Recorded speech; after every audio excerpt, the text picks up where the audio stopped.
O-Level Chemistry, Paper Code 5070, Paper 1, Variant 2, October-November 17, and today we are going to solve question 1 to question number 20. Question 1. A mixture of sand and sodium chloride can be separated in 3 steps. Step 1 is to add water to the mixture. The diagram shows step 2 and step 3 where is pure sodium chloride collected.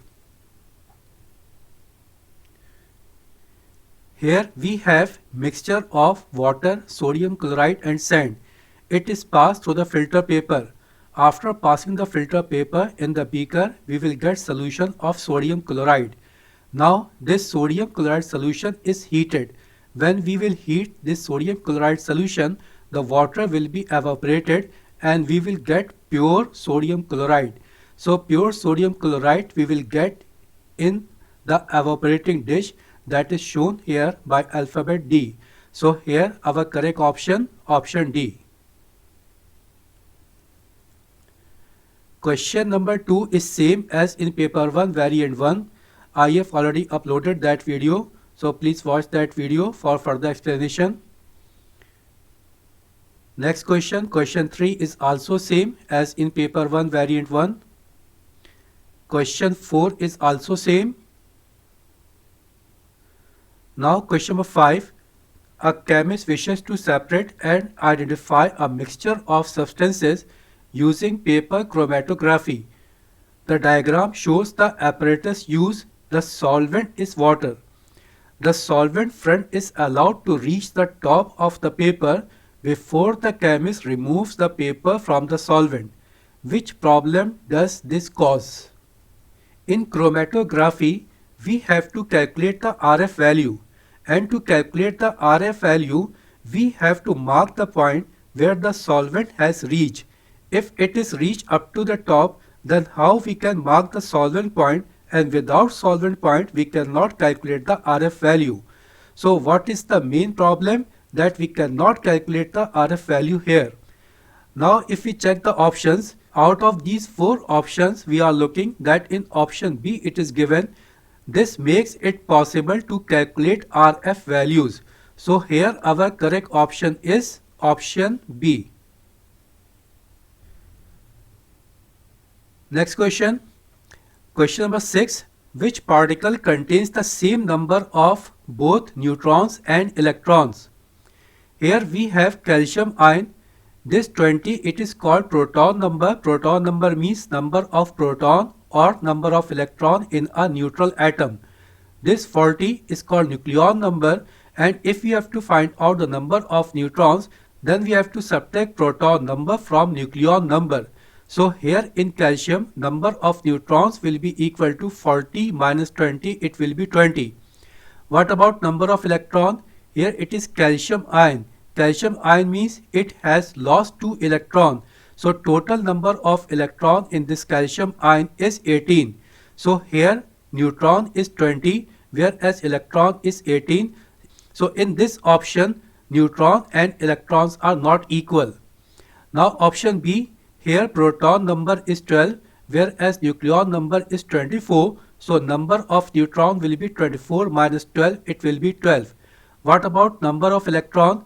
Here the charge on magnesium is plus 2, means it has lost 2 electron. Since it has lost 2 electron, so total number of electron will be 10. Now number of neutron 12, number of electron 10. Again in this option number of neutron and number of electrons are not same.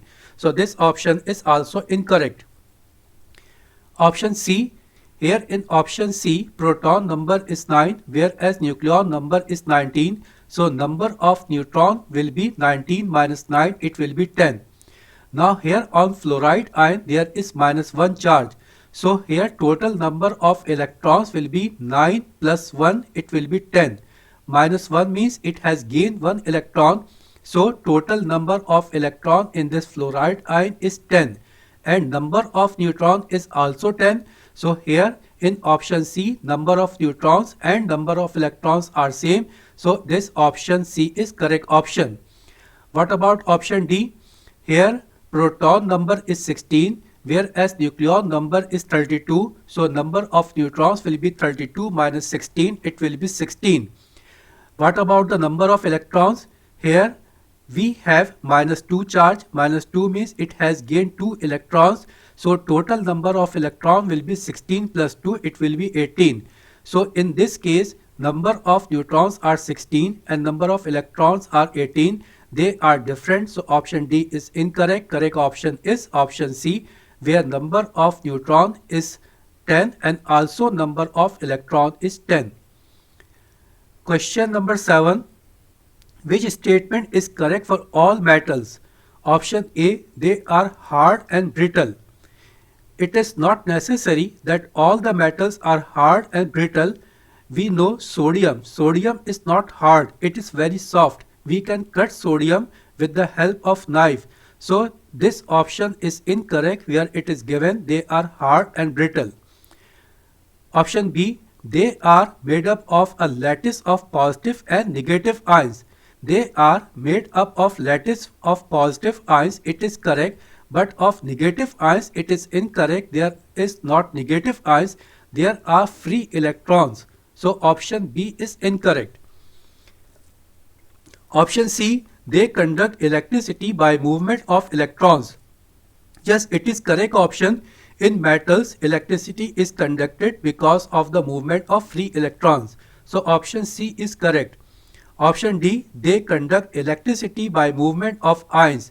In metals, we have only positive ions and positive ions do not move. So here this option is incorrect, where it is given they conduct electricity by movement of ions.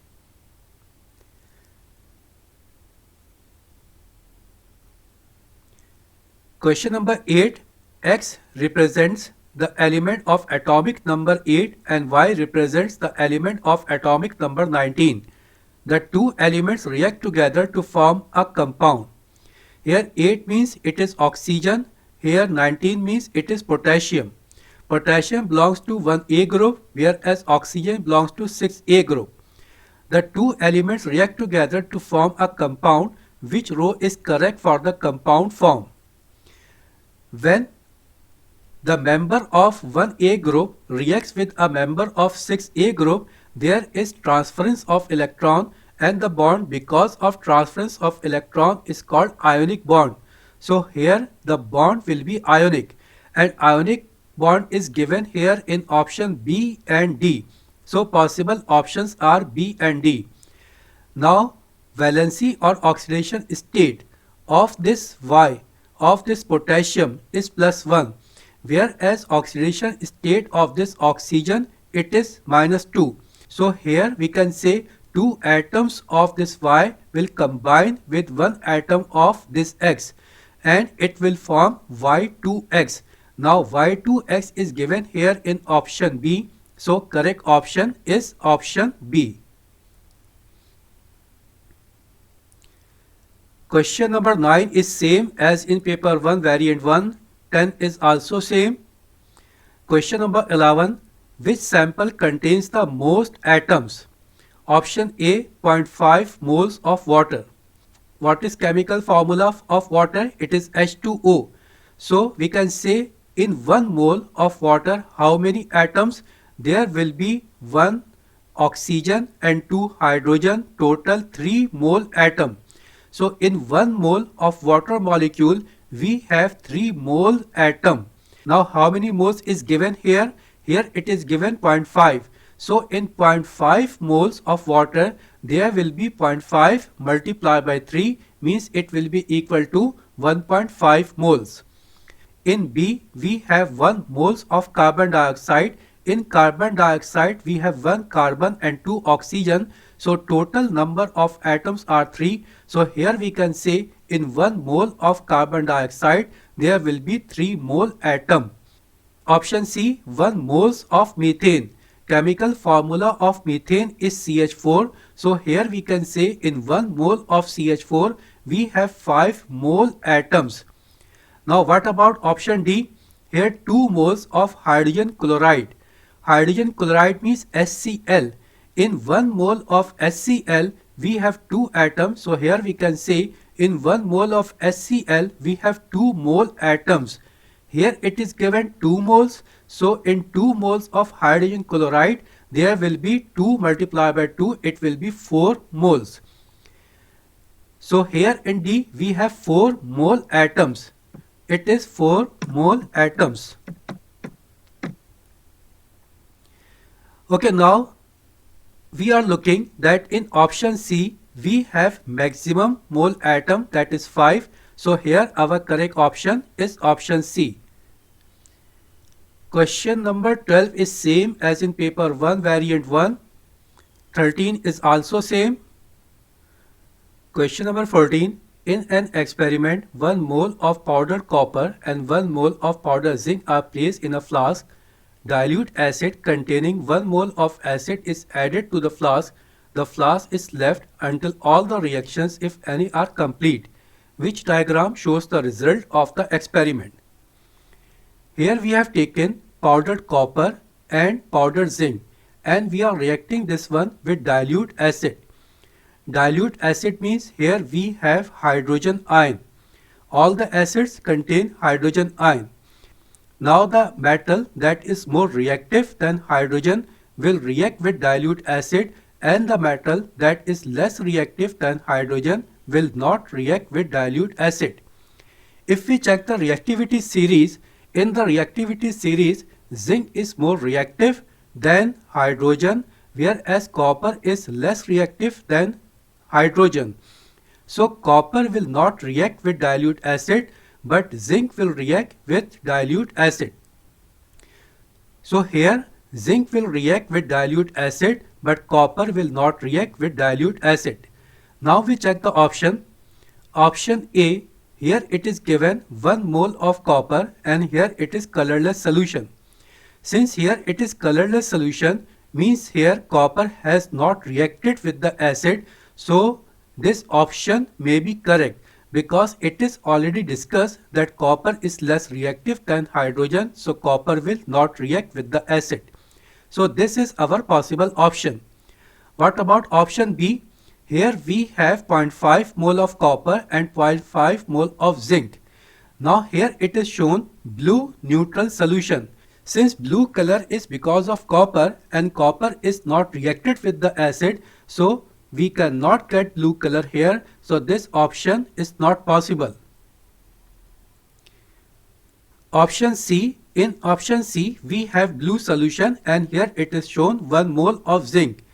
It is discussed before that zinc is more reactive than hydrogen, so zinc will react with acid. Since here it is given 1 mole of zinc and it shows that it is not reacted, this one is incorrect.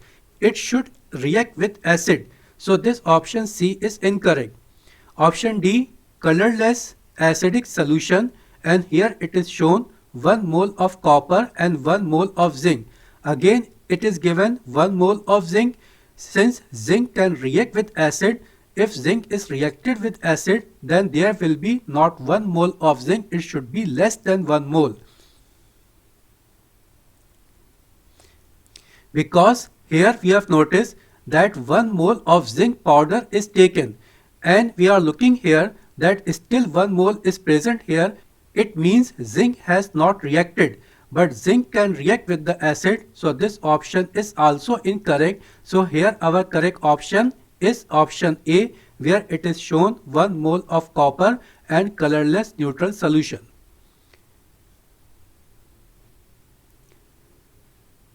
Question number 15. A simple cell can be made using 2 different metals as the electrodes and an aqueous solution as the electrolyte. Which statement about simple cells are correct? Number 1. A greater voltage is produced using magnesium and silver than using magnesium and copper.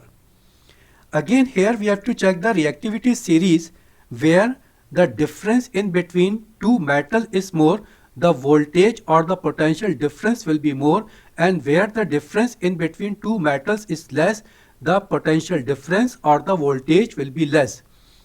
Now if we check the reactivity series, here first we have magnesium and silver. Okay, we check magnesium and silver. Where is magnesium? It is magnesium. And where is silver? It is magnesium and it is silver. Now we check the second one. Here it is given magnesium and copper. Now magnesium, it is copper. Now we are looking, the distance in between magnesium and copper is less as compared to the distance or the difference in between magnesium and silver. So when the electrodes are made up of magnesium and silver, the potential difference or the voltage will be more. So this point is correct, where it is given a greater voltage is produced using magnesium and silver than using magnesium and copper. So number 1 is correct. What about number 2? The electrolyte is an aqueous solution containing both positive and negative ions. Yes, it is also correct. Number 3, the more reactive metal will release electron. Yes, it is also correct. The more reactive metal can displace the less reactive metal. When the more reactive metal will displace the less reactive metal, it will lose electron, and by losing electron, it will be converted to respective ion. It will be converted to positive ion. So number 3 is also correct. The more reactive metal will release electron. Now here 1, 2 and 3, all the points are correct. 1, 2 and 3 is given here in option A. So correct option is option A. Question number 16. Magnesium can be produced by electrolysis of molten magnesium chloride. What are the equations for the reaction that occur at the positive electrode and at the negative electrode? Magnesium chloride means we have magnesium ion and chloride ion. Magnesium ion is positively charged ion, chloride ion is negatively charged ion. And on chloride ion there will be -1 charge, on magnesium ion there will be +2 charge. So what will happen? Here first column, positive electrode. At the positive electrode, chloride ion will move. At the positive electrode, at the anode, when chloride ion will reach, this chloride ion will lose 1 electron and it will be converted to chlorine atom. Now one more chloride ion will reach at the positive electrode at the anode, and it will also lose 1 electron and it will be converted to chlorine atom, and these two chlorine atoms will react together and chlorine gas will be evolved. So here what is our possible option? Our possible option is here A, where it is shown 2 chloride ion will reach at the positive electrode. It will lose 2 electron and chlorine gas will be evolved. Same thing is given here in C, that 2 chloride ion will reach at the positive electrode. It will lose 2 electron and it will be converted to chlorine gas. Also the same thing is given here in D, that 2 chloride ion at the positive electrode, it loses 2 electrons and converted to chlorine gas. So here possible options are A, C and D. Now what about the negative electrode? At the negative electrode, magnesium ion will be migrated, and at the negative electrode at the cathode, this magnesium ion will gain 2 electrons and it will be converted to magnesium atom. Now here in the option A, it is given hydrogen ion. There is no hydrogen ion, so option A is incorrect. Now we check option C. In option C, magnesium ion, it gains 2 electrons and it is converted to magnesium atom. So this option is correct. What is given in the other option, in option D, that magnesium ion, it gains 2 electrons and it is converted to 2 magnesium atom. It is incorrect. 1 magnesium ion will gain 2 electrons and it will be converted to magnesium atom. So here our correct option is option C. Question number 17 is same as in paper 1 variant 1. Question number 18. Compound Y reacts with oxygen. This reaction has a positive enthalpy change of reaction delta H. What information can be deduced about Y and its reaction with oxygen. Okay, now we check the options. Option A, compound Y can be used as a fuel. No, we cannot use as a fuel because in fuel heat is released. Here it is given positive enthalpy change, means here energy is absorbed. So this option A is incorrect. Option B, compound Y could be a hydrocarbon. For hydrocarbons, we know that it burns, and when it burns, heat is released. Here it is given enthalpy change is positive. Here heat is absorbed. Heat is not released. So option B is also incorrect. Option C, in the reaction, the energy needed to break bond is greater than the energy released when the bonds are made. Yes, it is correct. It is basic definition of positive enthalpy change. So here correct option is option C. Okay, option D, in the reaction, the products are at the lower energy level than the reactants. No, it will be at the higher energy level, not at the lower energy level. So option D is also incorrect. Correct option is option C. Question number 19 and 20 is same as in paper 1 variant 1. Okay, now we have completed up to question number 20. The remaining part 21 to 40 we will solve in the next session. Thank you very much.